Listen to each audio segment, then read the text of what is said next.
What's goody, what's poppin', everybody? I'm back.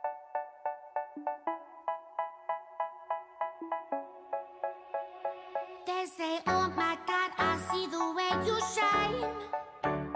Take your hand, my dear, and place them both in mine. You know you stopped me dead while I was passing by. And now I beg to see you dance just one more time. Ooh, I see you every time. And oh my, I like your style. You make me wanna try. And now I beg to see you dance just one more time. So they say, dance for me, oh. I never seen anybody do the things you do. So I know that I've been talking a lot about the census throughout the past few weeks now, guys, and there is good reason for that. So there's this organization called C4D, which I'm going to talk to you guys a little bit more about in a second. But it is important to fill out the census because by filling out the census, you are letting our government know what our communities need. So please, guys, do fill out the census. So I am part of this organization called C4D, and we are based in Connecticut. So it is an organization designed to help out minority groups in Connecticut, to help them get empowered.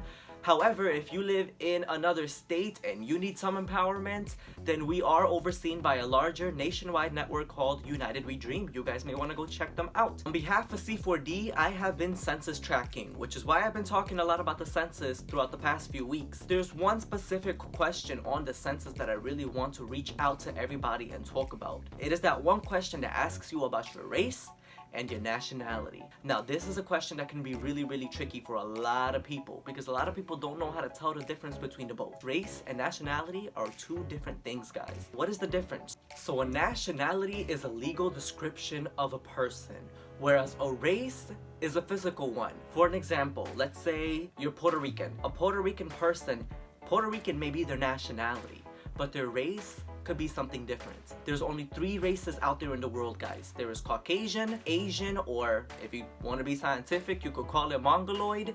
And then there is Negroid, people of African descent, or even Australian Aborigines. They are considered Negroids as well. I'm going to tell you guys how I filled out the ethnicity and race question on the census. So when it comes to me, I actually took a DNA test and I used that to my advantage. I went back into my DNA results. So I did this test back in like, oh my gosh, like 3 years ago. So I used the platform of Ancestry.com, and Ancestry.com has a DNA test that they'll ship out to you guys. You spit in a tube and you send it back, and they email you back your actual ethnicities and what regions of the world you come from and what makes up you as a person, which is actually quite cool, guys. I really recommend it. They are discounted during the holiday season, so I believe it is around $50 around there. With that being said, so when you take a look at my DNA results, I come out 52% from Spain, and then I also come out 25% Indigenous American, specifically from the Costa Rican region.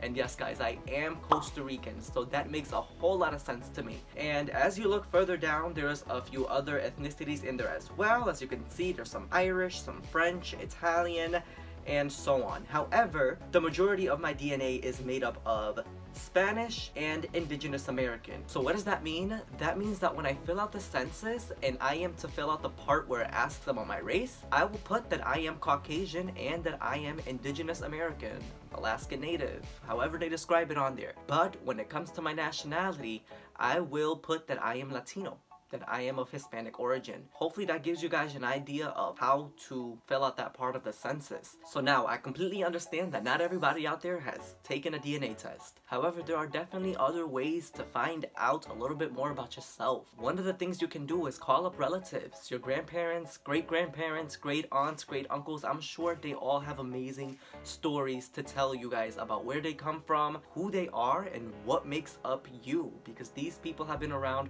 for a really long time, so they know their stuff. Again, when it comes to the census, this is another amazing way to take advantage and learn a little bit about yourself, guys, because learning about where you come from and what makes up you as a person not only is it gonna boost your confidence as a person, but it is a really beautiful thing to know a little bit about yourself. So trust me, whenever I call my grandfather back in Costa Rica, or back when I took that DNA test and I got my results back, it really gets your adrenaline going, because you're like, wow, I didn't know that, and now I know what to put down when I'm filling out the census or when I'm taking an SATs, etc. You know, anything that really asks you about race, guys, I'm telling you, it is a beautiful thing to learn about yourself. It boosts your confidence, and that is one way to really get confidence going. And you can say something like, wow, this is what makes me me. This is who I am. Do not be afraid to learn about yourselves, because can really help you out on the long run. Alright, y'all, so that's it for today. Once again, if you guys need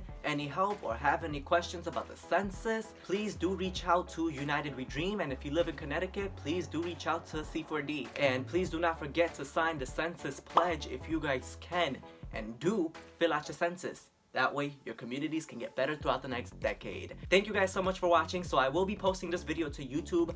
Do give it a thumbs up if you really like this video, and do not forget to subscribe. I love you all, beautiful people in this device called a camera, and I'll see you guys next time. This has been yours truly, Carlos Navarro.